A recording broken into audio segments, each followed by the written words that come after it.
네, 여러분 안녕하세요. 씨알쌤입니다. 오늘은 홍계월전이라는 작품 고전 소설입니다. 같이 공부해 보도록 합시다. 홍계월 주인공의 이름이지? 주인공의 이름이고 이렇게 주인공의 이름이 들어갈 때는 이 사람이 영웅일 확률이 굉장히 높죠? 네, 여성 영웅입니다. 여성 영웅이고요. 여성 영웅이다. 그러니까 이 작품은요, 여성 영웅 소설인 거지.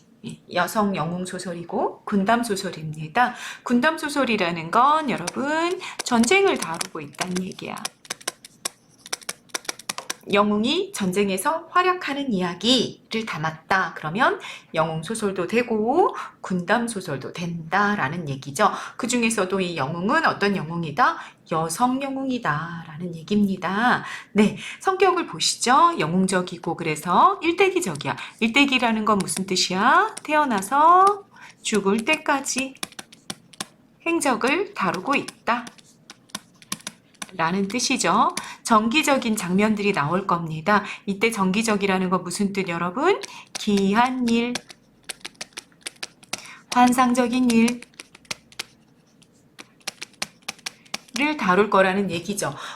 여성 영웅이 등장했으니까 그에게 일어나는 환상적인 일들은 주로 전쟁에서 뭔가 도수를 부린다든지 뭐 이런 거가 되겠죠. 네, 그런 장면들이 나올 겁니다. 그러니까 여러분 이거는 전체적으로 봤을 때는 그런데 여러분들 본문에는 그렇게 기이하고 환상적인 도술이라든지 뭐 이런 장면이 나오는지는 본문에서 구체적으로 확인하셔야 되겠죠. 이건 전반적인 특징이 그렇다라는 뜻입니다. 정기적이라는 거 여러분 본문마다 다를 수 있다라는 거 주의하고 가시고요. 시점은 고전소설의 일반적인 시점이죠. 3인칭 전지작가 시점이야. 3인칭 전지작가 시점 어떤 건지 아시죠? 작품 안에 서술자가 있나요? 작품 밖에 서술자가 있나요? 네, 작품 밖에 서술자가 있는 거죠. 자, 그림 전지작가 시점 그림 선생님 한 번만 더 그려볼게. 작가가 있고 여기 작품 세계가 있어요. 작품 세계가 있고 여기에 다양한 인물들이 존재하죠. 홍계월을 포함한 다양한 인물들이 있는데 서술자의 위치는 이 작품 세계 안이 아니라 작품 세계의 바깥쪽이다. 여기가 서술자의 위치다. 작품 세계의 바깥에서 모두를 보고 모두 알고 있는 서술자가 작가 대신 말해준다. 허구적 대리인이죠. 서술자는 작가 대신 허구 세계 안에서 여기는 허구 세계고 여기가 실제 세계고 작가가 있는 실제 세계 작가가 만들어 놓은 허구 세계 안에서 서술자라는 존재가 만들어지고 지금 이 고전 소설의 서술자는 작품 밖에서 작품 세계의 모든 것을 알고 있는 서술자다. 라는 얘기가 3인칭 전지작가 시점의 의미죠. 네. 네. 고전소설의 일반적인 시점이야. 구성은 일반적이에요. 고전소설의 일대기적이고요. 태어나서 죽을 때까지 순행적, 순차적, 평면적, 자연적 구성 방식을 취합니다. 요거 뭐야? 사건이 일어난 순서대로 기록이 되어 있다는 얘기죠. 그러니까 쉽게 말하자면 과거 회상 장면, 과거로 넘어가는 장면이 있다 없다. 과거로 넘어가는 장면이 없다. 이렇게 시간을 거슬러 올라가는 거 고전소설의 일반적인 구성 방식이 아니다. 네, 우린 그런 구성 방식, 사건이 일어난 순서대로 구성하는 것을 뭐라 그런다? 평면적이다, 자연적이다, 순행적이다, 순차적이다, 추보식이다 라고도 이야기합니다. 네, 구성 방식도 굉장히 일반적인 고전소설의 구성 방식이에요. 주제, 홍계월이라는 여성 영웅의 영웅적인 행적과 활약을 다루고 있는 게 이 소설이다. 라는 얘기입니다. 특징 보십시다. 네, 이런 영웅 소설이 굉장히 많이 등장하는 시기가 언제냐 그럼 조선 후기야. 네, 조선 후기에 변화된 사회 의식을 구체적으로 표출했습니다. 특별히 어떤 변화된 인식? 여성이요, 여성. 여성에 대한 변화된 인식이 드러나는 게 이 작품이야. 그래서 우리가 이따가 그걸 본문에서 확인하게 될 겁니다. 뛰어난 능력의 여성을 주인공으로 하여 가부장적 봉건 사회에 대한 비판 의식을 드러냈다. 자, 본문에서 확인하기 앞서서 이렇게 연결되어 있는 것도 여러분 확인하실 수 있을 겁니다. 조선 후기에 그러니까 사람들의 생각이 바뀌어가기 시작했는데 그럼으로써 소설에 어떤 인물이 등장하기 시작했다? 뛰어난 여성 주인공이 등장하기 시작했다. 그리고 이 뛰어난 여성 주인공들은 뭘 하기 시작했다? 가부장적 사회를 비판하기 시작했다라는 얘기인 거죠. 이 조선이 아주 굳건할 때, 조선 전기 요럴 때는 상상할 수도 없었던 일인 거지. 그게 조선 후기에 나타나기 시작했다라는 겁니다. 그러면서 전형적인 영웅소설의 서사 구조를 그대로 따라갑니다. 그래서 여러분 영웅 일대기 구조를 여러분들이 좀 알고 있어야 되고요. 쌤이 이따가 구체적으로 본문에 어떻게 드러났는지 같이 확인하고 넘어갈 겁니다. 서술자의 주관적 평가, 우리 이런 거를 이제 편집자적 논평이라고 하는데 작품 전체를 보면 이것도 대단히 많이 보이죠. 이것도 부분 확인해 봐야 되는 부분이야. 신분을 감추기 위한 남장 모티프가 사용이 되고 있습니다. 조선 후기 의식은 변하는데 여러분 사회의 실제 어떤 분위기나 제도는 인간의 의식을 따라가지 못하죠. 의식이 먼저 앞서가요. 그리고 사회는 그대로 있는 경우가 많단 말이에요. 그렇기 때문에 이 사회에서 조선시대 여러분 여성은 교육시키지도 않았고 여성은 밖에 내보내지도 않았어. 여성의 사회적 활동이 원천적으로 금지되어 있던 사회란 말이에요. 중세사회라는 건. 그러니까 이 여성이 뛰어난 능력을 가진 여성이 뭔가 사회적인 활동을 하고 싶다 그러면 남자로 변장을 했어야 되는 거죠. 그래서 우리나라 고전소설에는 남장 모티프들이 굉장히 많이 드러나거든요. 그래서 이 작품의 홍계월이라는 여성 또한 남장을 하고 있어요. 남자로 이렇게 변장해서 자기의 어떤 영웅적인 활약을 보여주게 된다라는 얘기죠. 여성이라는 신분을 감추는 겁니다. 그런데 이 여성이 굉장히 주체적이고 의지적인 인물로 그려지고 있는 거죠. 이따가 확인하실게요.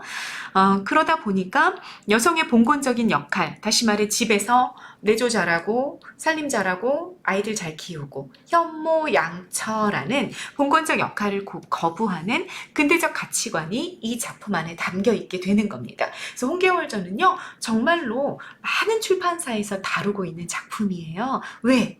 시대의 변화, 가치관이 변화하고 있었다라는 걸 알려주고 있는 작품이기 때문에 그만큼 의미가 있다라고 볼 수 있겠죠. 됐죠? 네, 요런 작품의 가치까지 여러분 염두에 두고 본문 한번 들어가 보도록 하겠습니다.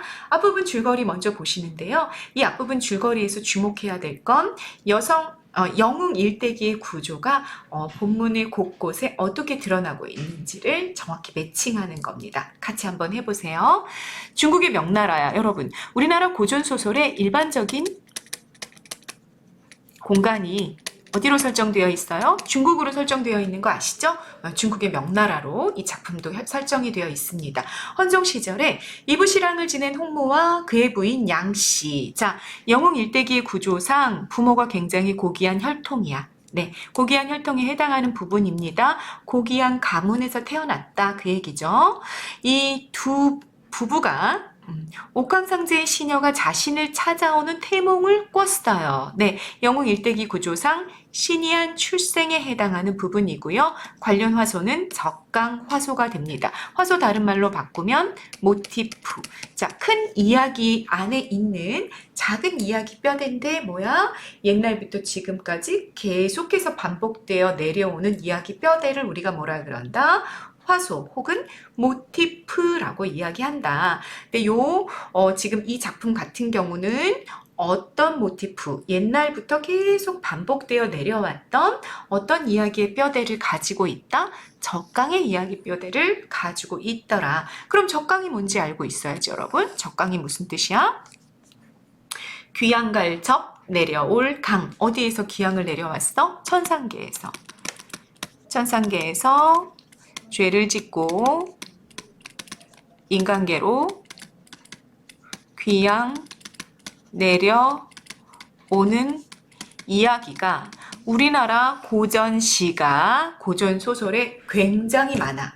그래서 우리가 그거를 쫙 묶어가지고 요 뼈대를 가지고 있으면 적강화소가 드러나 라고 이야기하는 거죠. 자, 영웅 일대기 구조에 신이한 출생이 있어. 근데 여러분 신화시대에는 이 신이한 출생이 어떤 거였냐면 막 아래서 사람이 태어나. 또 바위를 쪼개는데 거기서 남자아이가 태어나. 요런 게 신이한 출생이었단 말이야. 그런데 이 영웅 일대기의 구조가 신화시대에 만들어져 가지고 조선 후기로 넘어와서 영웅 소설에 드러나는 거야. 그런데 조선 후기잖아.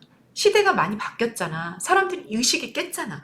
그러니까 영웅이 아무리 신이하게 태어났다고 하더라도 아래서 태어나고 이건 너무 말이 안 되는 거지. 그래서 영웅 일대기 구조의 신이한 출생이 변형을 일으켰어. 이 변형이 어떻게 일어났냐면 엄마의 꿈으로 변형이 일어나는 거예요. 엄마가 10달 전에 꿈을 꾸는 거죠. 그런데 지금처럼 옥황상제의 시녀가 자신을 찾아와.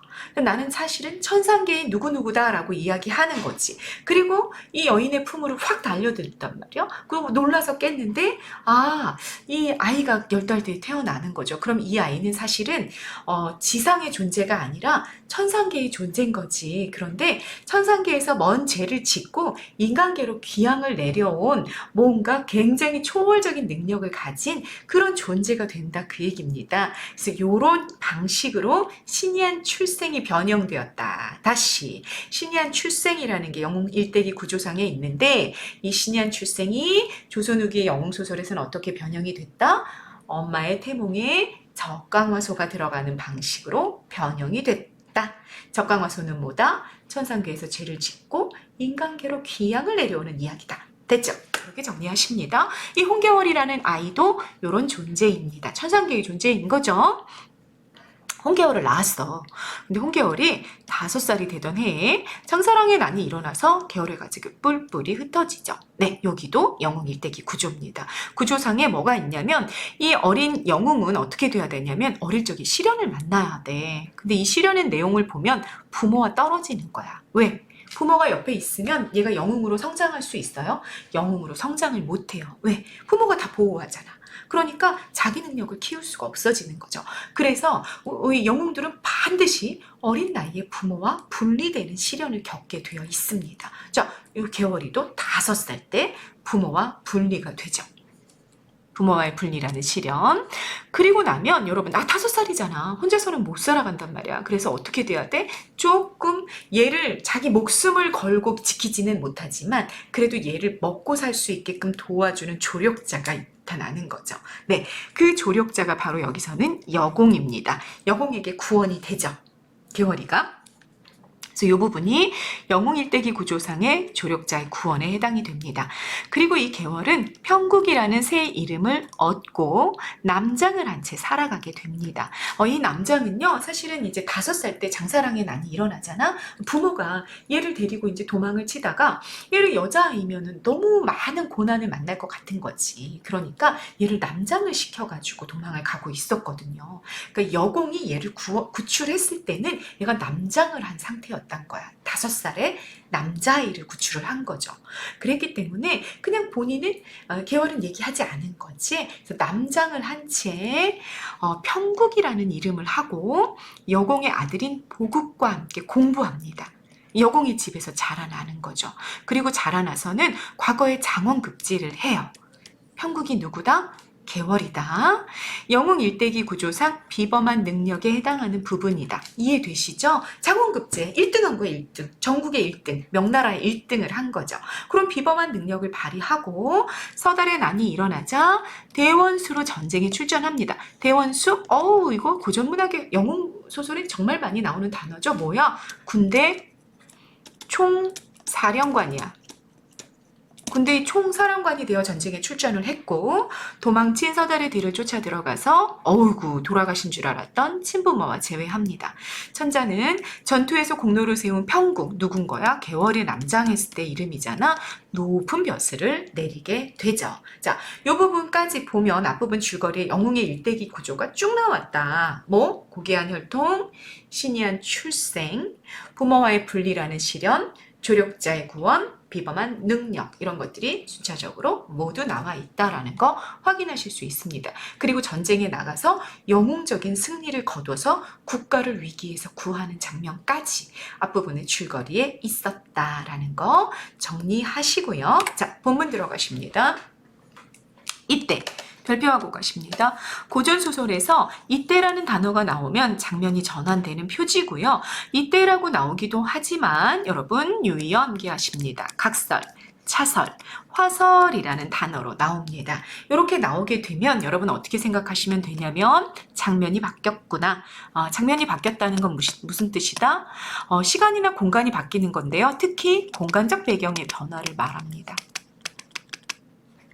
공간적 배경이 변화할 때 장면 전환 표지가 등장하고 그건 각설, 차설, 화설이라는 단어들로 이야기되는 경우가 많다. 알고 가시면 돼요. 이때 평국 누구야? 개월이 남정했을 때 이름이라는 거 앞부분 줄거리에서 잡고 오셔야 돼요. 전쟁에 다녀온 뒤에 힘들었죠. 전쟁을 치렀으니까 병이 깊어졌어. 집안 사람들이 깜짝 놀라서 약으로 치료했는데 천자께서 중국이기 때문에 중국의 임금을 뭐라고 불러? 천자라고 부르는 거잖아요. 천자께서 평국이 아프다란 말을 들으셨죠. 근데 이 평국이 나라를 위기에서 구한 존재란 말이야. 그러니까 매우 놀라서 유명한 아주 그냥 그 궁궐의 주치의를 보냈어. 이 평국에게 보낸 거죠. 평국의 집으로 보내면서 병세를 보고 와라. 만일 평국이 위태로우면 내가 친히 가볼 것이다. 평국을 너무너무 아끼는 모습이 드러나고 있죠. 국가의 영웅인 거야, 평국은. 그래서 천자가 명의를 보내죠. 그래서 어의를 명해서 평국에게 보내셨어. 그 어의가 임금의 주치의를 어의라고 그러잖아. 그 어의가 평국에게 갔어요. 그리고 병세를 보려면 옛날에는 어떻게 했어? 맥을 짚었죠. 여기 이렇게 맥을 짚어본 거야. 그리고 병세가 그렇게 위중하지 않아. 아예 그냥 피로야, 피로. 그래가지고 약을 이제 지어주고 그리고 돌아와서 천자께 아뢰었어. 병세를 보니 위중하지 아니하기에 빨리 듣는 약을 가르쳐 주어 쓰라 하고 왔사오나 이상한 일이 있습니다. 이렇게 말하는 거예요. 이상한 일? 뭘까? 맥을 짚어봤잖아. 그럼 여자의 맥과 남자의 맥이 다르단 말이지. 근데 어이는 천자의 주치의니까 얼마나 능력이 출중하겠어. 딱 짚어보니까 여자의 맥이라는 걸 금방 알아챈 거죠. 그래서 이상합니다. 평국이 남자가 아니라 여자인 것 같아요. 라고 말을 하게 되는 겁니다. 남자의 맥이 아니오니 정말 이상합니다. 천자께서 그 말을 들으시고 말씀하셨다. 평국이 여자라면 어찌 전장에 나아가 적병 10만군을 소멸하고 왔겠는가? 자, 천자의 태도. 평국이 전쟁터에서 세운 공을 생각해 볼 때 여자라는 건 믿기 힘들다.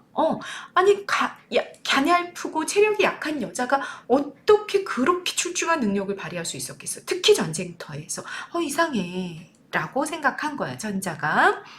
평국의 얼굴이 복숭아꽃빛이요 몸이 약함으로 혹 미심쩍은 점이 있거냐. 무슨 말이야? 그래? 생각해보니까 네 말을 듣고 보니까 그래, 얼굴도 이 혈색이라든지 몸의 어떤 선이라든지 이런 걸 봤을 때 여성적인 부분이 있어. 좀 의심스러운 부분이 있어.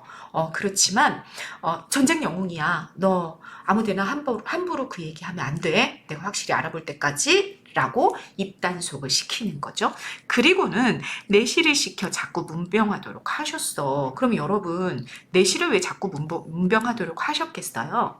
네, 평국이 진짜 여자인지 알아보고 싶었던 거죠. 네, 그랬던 장면까지 나왔습니다. 그 다음 보십니다. 이때 평국은 병세가 차차 나아졌어. 그런데 생각해 보는 거죠. 평국은 되게 똑똑한 아이란 말이야. 생각한 거야. 어이가 나의 맥을 짚었으니 나의 본색 뭐야? 여성이라는 거죠. 이게 탄로 났을 것이다. 이제는 할 수 없이 여자 옷으로 바꿔 입고 귀중의 몸을 감추어 세월을 보내는 것이 옳겠다. 자, 당시 사회문화적 상황이 나왔죠. 여성은 사회적 활동할 수 있었어, 없었어? 없었어. 그러니 내가 여성이라는 게 발각이 되면 나는 귀중에서 사회적 활동은 금지당한 채 살아야 되겠다. 라는 얘기를 하는 거야. 그래서 즉시 남자 옷을 벗고 여자 옷으로 갈아입어요.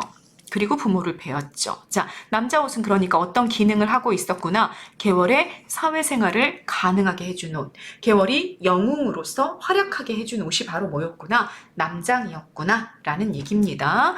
그리고 부모를 보고 막 울어요. 뺨에 두 줄기 눈물이 줄줄 흘렀다. 자, 이 눈물, 이 슬픔은 뭐 때문이겠어?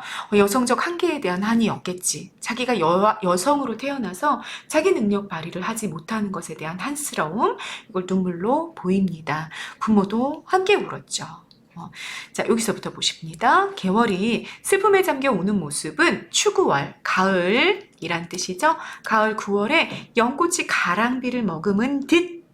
자, 뭐뭐듯 지규죠. 비유죠. 초승달이 구름에 잠긴 듯 너무 슬퍼 보였단 얘기야. 그러면서도 대단히 아름답고 침착한 모습이 당대의 제일이었다. 가장 아름다운 여인이었다라고 묘사가 되고 있습니다. 개월의 상황과 모습을 비유적으로, 지규죠. 비유 중에서도 지규적으로 형상화한 부분, 묘사한 부분이 나왔습니다. 개월의 그 슬퍼하는 모습에 대한 묘사가 나온 거죠. 그 다음 보십니다. 개월이 그 다음 이렇게 슬퍼하다가 천자에게 상소를 올립니다. 상소의 내용은 이와 같았죠. 한리막사 겸 대원수고 좌승상이며 청주후. 세상에 여러 가지 직책을 한꺼번에 다 가지고 있었구나. 응? 너무 영웅인 거지. 그럼 평국은 머리를 조아려 100번 절하고 아뢰옵나이다. 신첩이 5살이 되기 전에 장사랑의 난에 부모를 잃었습니다. 그리고 도적 맹길의 환을 만나 우환을 만나 물속에 외로운 넋이 될 뻔한 것을 여공의 덕으로 살았고 오직 한 가지 생각을 했으니 그것은 곧 여자의 행실을 해서는 규중에서 늙어 부모의 해고를 찾지 못할 것이라는 점입니다. 자, 남장을 한 이유가 뭐였다? 부모를 찾기 위해서였다. 여성임을 밝히는 순간 자기는 집안에 갇히니까 밖에 나와서 부모가 살았는지 죽었다고 생각해서 이때는 부모의 어떤 돌아가신 부모라도 찾기 위해서라면 난 남장을 해야 돼 라는 생각을 했었다라는 얘기죠. 그 다음 보십니다. 그래서 여자의 행실을 버리고 남자의 옷을 입어 황상을 누구 가리켜? 천자를 가리키죠. 천자를 속이고 조정에 들었습니다. 여기까지 과거 사건을 요약 제시해 준 거죠. 선생님 여기 적어놨어. 그동안 자신이 겪었던 과거 사건을 설명한 거야. 요약해서.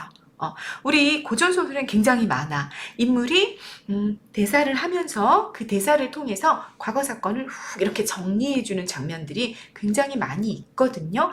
뭐랑 관련이 되어 있었을까? 고전소설이 이렇게 전해지던 어떤 과정이랑도 관련이 있다고 봐야 돼요. 전기수라는 존재가 있었죠. 그래서 보통 사람들이 글을 못 읽으니까 이런 어떤 장이 설 때 이야기를 해주는 사람이 있었단 말이야. 그러면 여러분 이것도 지금 회장제 소설인데 1회, 2회, 3회 이렇게 나눠져 있단 말이야. 그러면 예를 들어 지난주에 와서 1회를 설명했어. 이야기를 막 해주다가 to be continued 하면서 핵심 장면에서 딱 끊었단 말이야. 그리고 그 다음 주에 2회를 설명하려고 왔는데 2회 처음 듣는 사람들이 있잖아. 그러니까 어떻게 해야 하는 거야? 이야기 중간중간 과거 사건을 요약해주는 장면들이 들어가는 거죠.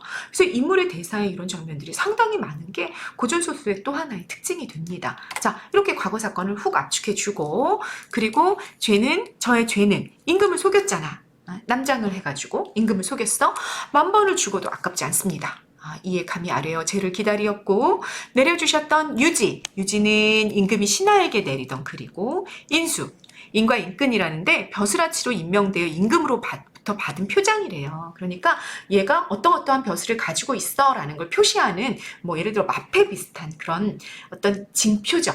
이런 것들을 모두 다 반납 올리옵나이다. 폐하를 속인 죄를 물어 신첩을 속히 처참하옵소서. 죽여주십시오. 이렇게 얘기하는 거야. 개월의 성격 어때? 어떤 문제가 나타났을 때 거기에 이렇게 자기가 도망가거나 회피하지 않고 적극적으로 문제를 자기가 해결하려고 나서죠. 천자에게 상소를 올리는 겁니다. 적극적이고 아주 결단력이 뛰어난 모습을 볼 수가 있습니다. 자기가 먼저 자기가 여성이라는 걸 훅 밝혀버린 거야. 천자께서 글을 보시고 용상을 치며 말씀하셨다. 의자를 탁 치면서 와, 평국을 누가 여자로 보았으며 고금에 없는 일이로다. 아, 예로부터 지금까지 이런 일은 없었어. 천하가 비록 넓으나 문무를 다 갖추어 문인으로서 글을 짓는 그 학문을 탐구하는 그 재주와 무인으로서 전쟁터에서 전쟁을 하는 이 재주 두 개를 다 갖추어 충성을 다해 나라의 은혜를 갚은 충효가 빼어난 상등급 장수의 재주는 남자라도 지니지 못할 것이로다. 고금을 통틀어 남자보다 더 뛰어난 여성이로구나. 이렇게 평가하는 거죠. 편국이 비록 여자지만 그 벼슬을 어찌 거두겠는가? 거둘 수 있다 없다? 거둘 수 없다. 설이죠. 설이는 여러분 어떻게 확인한다 그랬어? 반대 평서문으로 바꿔보라 그랬어. 자, 그 벼슬을 어찌 거두겠는가? 거둘 수 없다. 이렇게 말하고 있는 거니까 설인 거죠. 천자의 태도는 어떻다 여러분? 남성 중심적인 사고가 아니라 능력으로 사람을 평가하는 태도가 보이고 있죠. 와, 이 천자 괜찮네. 그죠? 홍계월의 능력을 인정합니다. 자, 이 홍계월의 능력, 와우, 고금에 예로부터 지금까지 이처럼 뛰어난 인물이 없어. 아주 뛰어나라고 평가하고 있죠. 관련한 자성어 군계일학입니다. 당무리 가운데 홀로 있는 한 마리의 학이라는 뜻이죠. 아주 뛰어난 인물이었다라는 얘기야. 그래서 와, 나 벼슬을 거둘 생각이 없어. 이렇게 천자가 말합니다. 그리고 내시를 명해서 유지, 이 임금한테 다시 바쳤었죠. 계월이 인수. 이걸 도로 보내시고 답서도 보내주셨습니다. 계월이 황공하게 받았죠. 자, 답서의 내용 보십니다. 이제 경의 상소를 보니 경 누구 말하는 거야? 계월 또는 편국을 가리키는 거죠. 너의 글을 보니 참 놀랍고 장하다. 부모를 찾기 위해 남장을 하고 전쟁터에 나가서 전쟁을 치렀어? 와, 너 너무 훌륭해? 이러는 거지. 충과 효를 다 갖추었잖아. 반란군을 소멸하고 나라와 조정을 평안히 보존한 것은 다 경의 바다와 같은 덕 때문이니 짐이 어찌 경이 여자임을 허물로 삼겠는가.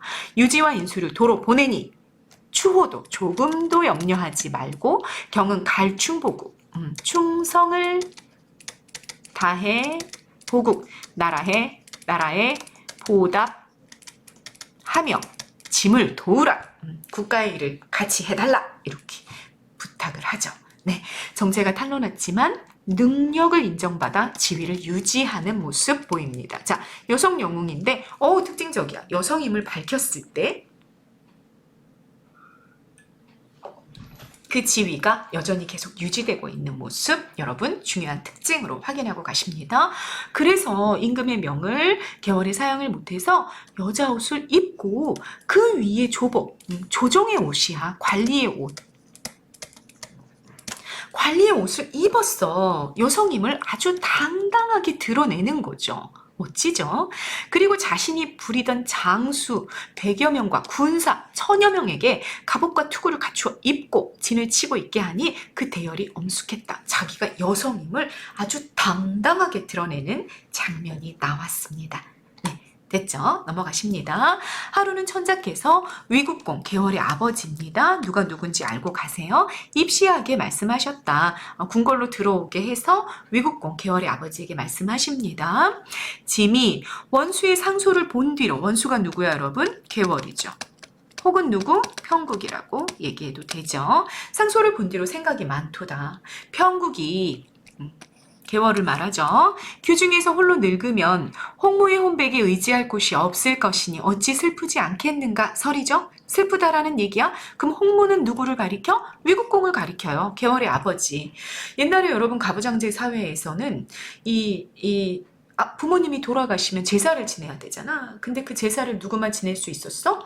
남자만 지낼 수 있었단 말이야. 그런데 이 집에 무남 동녀, 외동딸밖에 없어. 계월밖에 없는 거지. 그러니까 계월이 혼인을 해서 사위가 들어와야 돼. 남자가 들어와야 제사를 치러줄 수 있다. 그 얘기야. 이해되십니까? 어떤 맥락인지? 그러니까 얘가 결혼을 안 하고 얘는 영웅인데 아무튼 여성이다 보니까 지금 이 여성 영웅을 누가 데려가냐고. 데려갈 사람이 없는 거지. 가부장적 사회에서 자기보다 뛰어난 너무나 영웅적인 여성을 누가 아내로 삼냔 말이지. 그 얘기일 거야.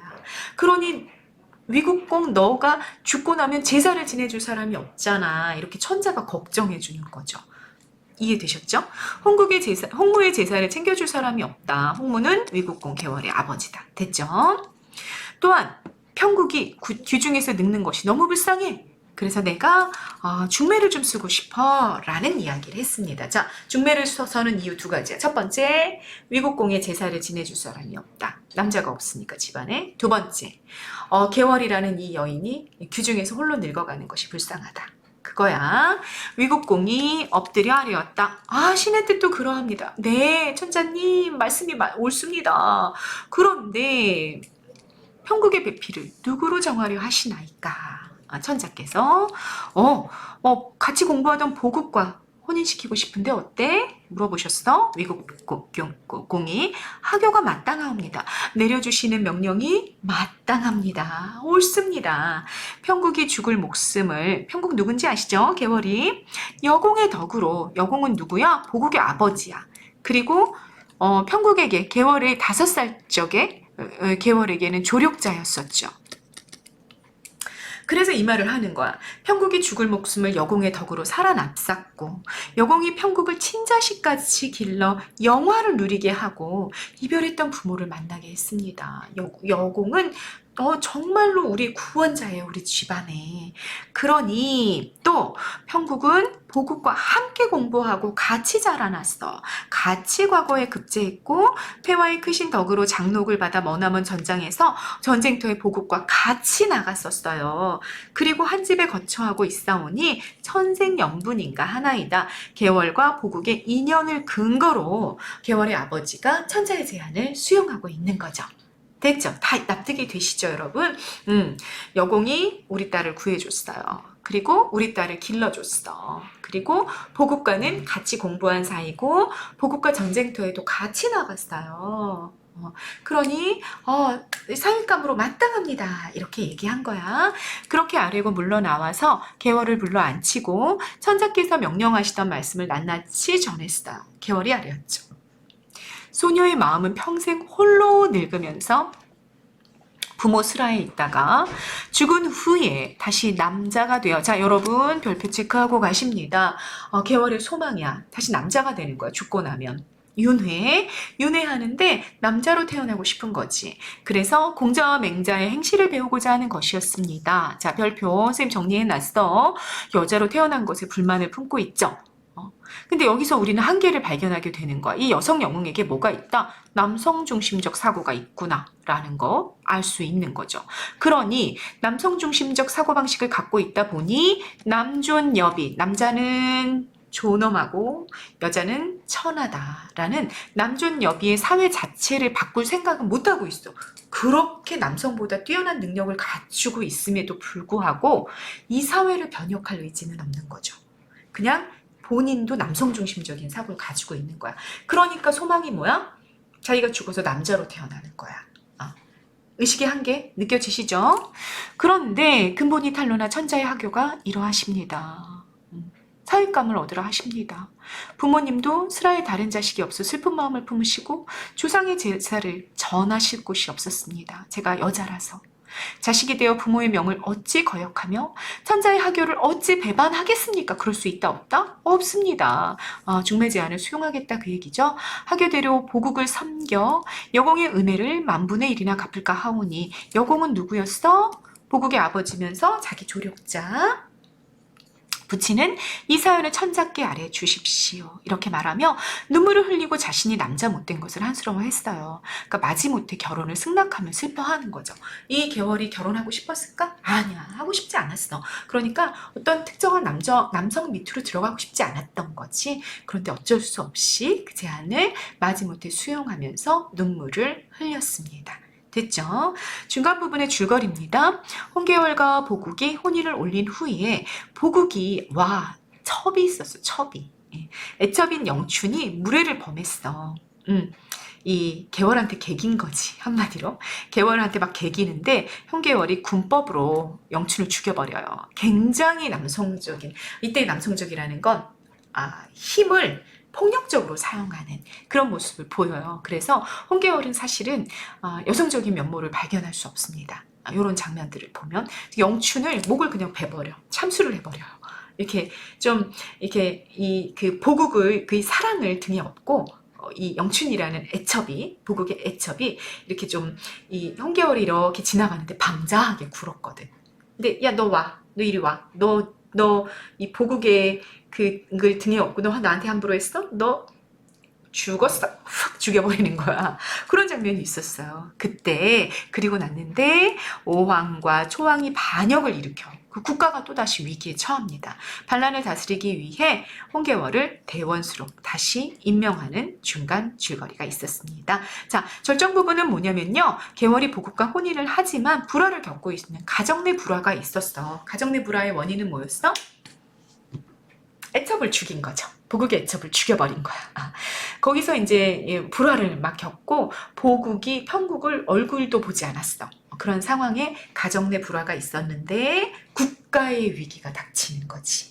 그럼 여러분 가정 내 불화는 별로 문제가 되지 않겠죠. 국가의 위기를 해결해야 될 테니까. 됐죠? 그 다음 장면 넘어가십니다. 자, 편국은 집안에서 홀로 지내면서 날마다 시녀들을 데리고 세월을 보내고 있었어. 사이가 좋지 못하니까 시녀들이랑만 지내고 있었단 말이야. 이때 사관이 와서 천자가 부르는 명령을 전하자 편국이 여자 옷을 벗고 조복으로 갈아입었어. 다시 말해 귀중 여인의 역할에서 사회적 역할, 공적인 역할로의 변화를 옷을 갈아입는 것을 통해서 보여줬다. 라는 얘기야. 그리고 천자 앞에 엎드렸죠. 천자가 매우 기뻐하며 말했습니다. 아, 너무 보고 싶었어. 내가 지금 덕이 없어서 오나라와 초나라 양국이 반역을 했어. 황성을 침범하러 한다. 그대는 나아가서 나라와 조정을 편안히 지켜달라. 부탁을 합니다. 편국이 엎드려 아뢰었다. 제가 외람되게 폐하를 속이고 뭘 속였는데 남장했던 일을 가리키는 거죠. 그런데도 불구하고 높은 관직을 아직까지도 주셔서 정말 황공했는데 저의 죄를 용서하시고 이처럼 사랑하시니 제가 힘을 다해 성은을 임금의 은혜를 만분의 1이나마 갚고자 합니다. 근심하지 마십시오. 천자가 매우 기뻐하며 즉시 천병만마 아주 많은 수의 군사를 뽑아 모으도록 했습니다. 그리고 홍원수에게 줬죠. 홍원수, 원수 무슨 뜻이라고 그랬어? 군대의 총사령관. 그래서 이 홍원수가 친히 붓을 잡아 보국에게 명령을 내렸어요. 어떤 명령을 내렸냐? 여기입니다. 적병이 급히 쳐들어오고 있으니 중군장은 급히 대령하며 군령을 어기지 말라. 중군장이 누군 거야? 그러니까 보국이야. 대원수의 바로 아래 자리가 중군장이에요. 뭔 말인지 아셨죠? 그러니까 너 내 부하로 빨리 와. 이렇게 얘기한 거야. 누구한테? 자기 남편한테. 됐죠? 보국이 그렇잖아도 자기 애첩을 죽였단 말이지. 그래갖고 너무 열받아 있는데 아니 전쟁이 났다고 이 자기 아내가 야, 너 내 부하 자리로 빨리 와. 이렇게 얘기한 거지. 가부장제 사회에서 그것도. 너무 분한 거야. 분함을 이기지 못해 부모께 여쭈었다. 계월이 또 저를 중군장으로 부르려 하니 이런 일이 어디 있습니까? 자, 보국의 성격 공과 사 구분하지 못하죠. 그죠? 쟤는 내 아내야 이렇게 생각하고 있는 거야. 사실은 공적으로는 원래 편국은 누구였어? 자기 상사였어.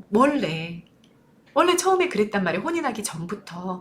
그러면 공적인 일로 바뀌었을 땐 상사로서 인정해줘야 되는데 얘는 내 아내야 계속 그러고 있는 중인 거지. 공과 사가 구분하지 못하고 있다. 그 얘기입니다. 됐죠?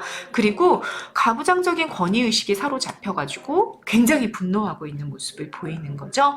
자, 가부장적 권위의식과 관련되어 있는 한자 성어가 바로 요겁니다. 거안재미. 거안재미 무슨 뜻이냐면 상을 들어 눈썹에 맞추다 이런 뜻이야. 뭔 말이냐면 남편한테 아내가 밥상을 차려서 드릴 때 이렇게 드세요 이렇게 하면 안 되는 거지. 상을 어디까지 들어? 눈썹까지 들어서 눈썹에 이렇게 맞춰가지고 이렇게 드려야 된다 그 얘기야. 정말 남존 여비의 사고방식이 그대로 들어가 있는 한자 성어인 거 아시겠죠? 근데 그 의식에 사로잡혀 있는 인물이 누구다? 보국이죠. 그 열등의식도 있고 그러다 보니까 훨씬 더 이 가부장적인 권위를 막 부리려고 하고 싶어 하는 거지. 됐죠? 자, 이런 보국이 좀 찌질한 모습 보이시죠? 이렇게 보국이 그러고 있어. 그랬더니 여공 보국의 아버지이자 평국을 구원했던 조력자였던 인물인 거 아시죠? 여공이 말했다. 전날 내가 너에게 뭐라고 이르더냐. 개월을 갈시하다가 갈시했었구나. 보국이 굉장히 냉랭했단 말이야. 이유 뭐였어? 해철인 영춘을 죽였기 때문이라고 아까 얘기했었죠.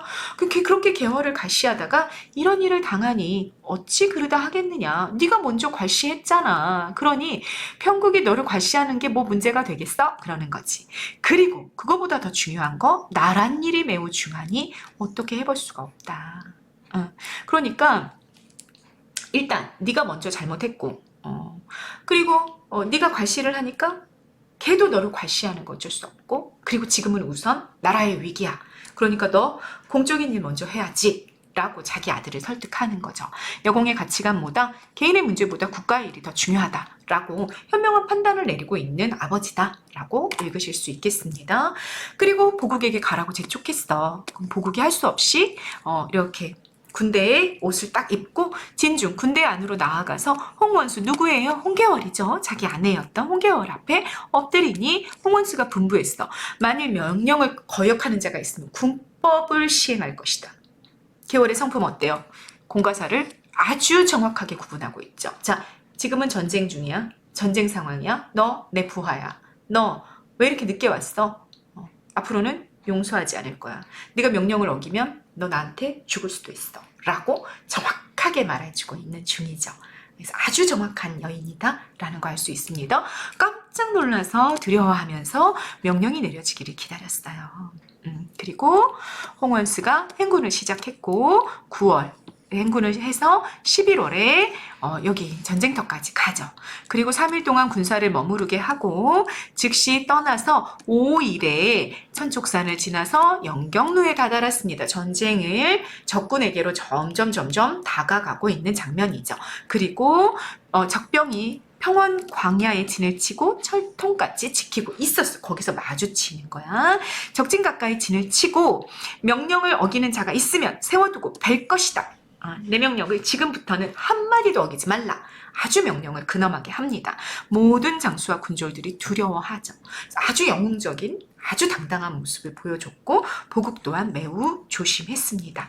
그 다음날 홍계월이 보국에게 분부했죠. 오늘은 중군장이 나가 싸우라. 군대 안에 보국의 지위를 가리키는 표현이고요. 부원수에 해당하는 게 중군장이다. 아까 말씀드렸습니다. 보국의 명령에 순종해서 말에 올라 삼척 장검 큰 칼을 들고 적진을 향해 외쳤다. 나는 명나라 중군장 보국이다. 빨리 나와 칼을 받아라. 그랬더니 적장 운평이 나왔죠. 싸웠어. 보국의 칼이 빛나더니 운평의 머리가 말 아래로 떨어졌죠. 띡. 한 명 무찔렀어. 그랬더니 운경이 크게 화를 내면서 또 왔어. 그랬는데 보국이 창검을 높이 들고 서로 싸웠고, 그리고 두어 차례 겨루지도 못해서 운경의 팔을 치니까 운경이 어떻게 됐어? 말 아래로 떨어졌어. 역시 제거. 자, 보국의 능력 또한 굉장히 출중하구나. 그래서 적장과의 싸움에서 계속 승리하고 있구나라는 거 알 수 있습니다. 그러니까 평국보다는 못하지만 보국도 괜찮은 아이야. 그래서 여러분, 주인공들의 유형이 제자가인형이다 라고 말하는 겁니다. 제자가인형 무슨 뜻이야? 재주가 뛰어나고 용모가 아름다운 사람들이 작품에서는, 고전소설에서는 여주인공, 남주인공으로 설정이 되죠. 그러니까 계월만큼이나 보국도 아름답고 능력이 훌륭한 그런 인물이었다라는 거, 이 장면을 통해서도 우리가 좀 읽어낼 수 있습니다. 그 다음 보십니다. 보국이 운경도 죽였단 말이야. 그리고 본진으로 막 돌아오죠. 본진 뭔지 아시죠? 적진의 반대 우리 편으로 돌아오고 있었단 말이야. 그랬는데 구덕지가 너무 막 화가 나가지고 말을 몰고 달려들고 갑자기 적병들이 사방에서 에워싸는 거야. 보국이 피하려고 했죠. 그런데 보국을 천여 겹이나 에워싸버렸어. 과장법이다. 그치? 천겹을 보국이 이렇게 딱 있으면 여기를 막 이렇게 에워싸버렸단 말이야. 보국의 위기가 닥쳤습니다. 긴장감이 아주 고조되는, 보국이 죽을 수도 있어. 이런 전쟁 장면입니다. 자, 당대 정기수. 아까 정기수 뭐라 그랬어? 이야기를 전해주는 사람이라 그랬어? 이야기해주는 사람? 이 정기수가 요전법을 행할 만한 대목입니다. 요전법은 뭐냐면, 이야기를 해주다가 보국을 천여 겹이나 에워쌌어 하고 딱 멈추는 거야. 여기까지 딱 얘기하고. 그럼 어떻게 하는 거야? 이렇게 모자 같은 게 돌아. 모자 같은 게 돌면 이제 이야기가 너무 궁금한 관중들이 어떻게 하는 거야? 돈을 막 한 푼씩 내는 거지. 그 돈을 다 내면 돈을 쫙 한 번씩 걷고 그 다음에 다시 얘기 시작. 요게 요전법이야, 여러분. 요 요전법이 시행되기에 아주 좋은 장면이 이런 클라이맥스 장면이다. 긴장감이 고조되는 장면이다라는 거. 여러분 지금 선생님이 지금 하고 있는 본문은 천재긴 본문이거든요. 여기 학습 활동에 전기수와 관련된 요전법과 관련된 부분이 나오고 가끔씩 모의고사에도 이런 거는 출제가 돼요. 그래서 알고 가시면 되겠습니다. 자, 요렇게 아주 긴장감이 고조돼서 보국이 죽을 수도 있겠어. 이렇게 위급하게 되죠. 보국이 하늘을 우러러 탄식해. 제가 이제 죽습니다. 그러고 있었는데 이때 홍원수, 홍계월이 북을 치고 있다가 보국의 위급함을 보고 재빨리 말을 몰아와서 좌충우돌 막 마하고 찌르고 부딪히고 적진을 해치고 들어가서 구덕지 누구였어요? 여기 구덕지에 머리를 베고 보국을 구하고 나서 몸을 날려서 동해 번쩍 서해 번쩍 남쪽으로 갔다가 북쪽으로 갔다가 좌충우돌하면서 좌충우돌 2번이나 나왔다, 여러분. 여기저기 막 충돌하면서 적장 50여 명, 적의 장수 50여 명과 군사 1000여 명을 한 칼로 쓸어버리고, 오호, 군사 1000여 명을 한 칼로 다 죽였대. 여러분, 이런 부분들은 어떻게 볼 수 있어요, 여러분? 영웅적인 능력이 부각이 되면서 이 부분을 가지고 뭐라고 봐도 돼. 전기적 장면이라고 봐도 되죠. 얘가 아무렴 군사 1000여 명을 그리고 장수 50여 명을 이거는 인간의 힘이라기보다는 되게 초월적인 능력이라고 봐야 되겠지. 그치? 그걸 딱 발휘하는 겁니다. 영웅적 능력이 부각이 됐고요. 서술상의 특징은 뭐냐면 요약제시죠. 그죠? 여기 이거를 만약에 장면으로 그렸다 그러면 막 이렇게 한 사람씩 치고 죽이고 막 여기로 달려가고 저기로 달려가고 이게 굉장히 길어졌을 장면을 확 압축해주는 요약 제시가 나왔다라는 얘기입니다. 그리고 과장법도 쓰이고 있는 거 확인하실 수 있습니다. 그렇게 해서 보국을 확 구출을 해버리는 거야. 그랬더니 보국이 홍원수 보기를 부끄러워했어. 민망한 거지, 자기 아내 얼굴 보기가. 그랬더니 홍원수가 보국을 꾸짖습니다. 너무 재밌어. 막 혼을 내는 거지, 이제. 자, 전쟁 장면의 서사적 기능 정리하고 갑시다. 여성 영웅 홍계월의 비범한 능력을 부각하면서 계월의 영웅적인 능력과 그에 반하는 보국의 무능함이 대비를 이루게 되죠. 그래서 실제 사회와는 전도된 남녀 관계가 보이고 있고 이런 것들은 아마 당대 여성 독자들의 대리 만족을 위해서 설정된 장면이라고 볼 수 있을 겁니다. 이걸 보면서 얼마나 호탕하고 기분 좋았을까, 여성 독자들이. 이런 생각을 우리가 해볼 수 있는 거죠. 특히 이런 대사. 아이고 저리 하고 어찌 남자라 칭하리요. 나를 업신여기더니 이제도 그러할까. 이렇게 조롱하는 거야. 남편과 아내와의 관계에 있을 때 자신을 무시하고 조롱해왔던 보국을 역으로 막 조롱하고 있는 거죠. 그럼 여기에는 뭐가 들어갔다? 남성 중심 사회에 대한 비판, 가부장적 권위의식에 대한 비판이, 아주 적나라한 비판이 들어갔고 그렇게 여러 차례 조롱했다라고 나옵니다. 선생님 생각에는 아주 철저하게 여성 독자들을 고려하는 장면이 아니었을까라는 생각이 듭니다.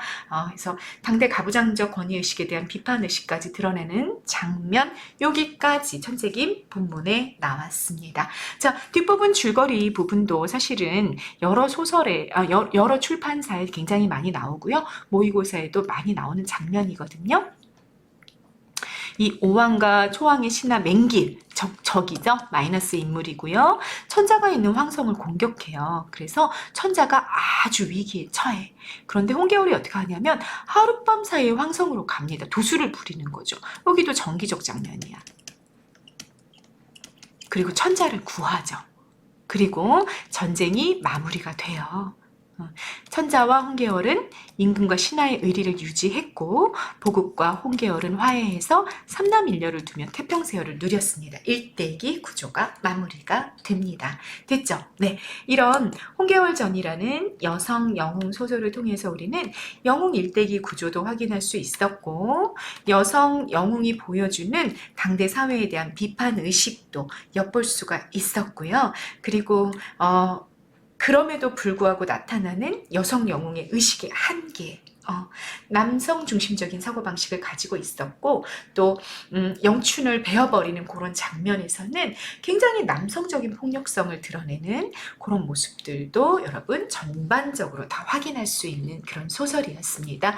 홍계월전이라는 우리 고등문학과정에서는 반드시 배우고 가는 그런 소설 오늘 잘 공부하고 가시기를 바라겠습니다. 네, 이번 영상 여기까지 찍겠습니다. 감사합니다.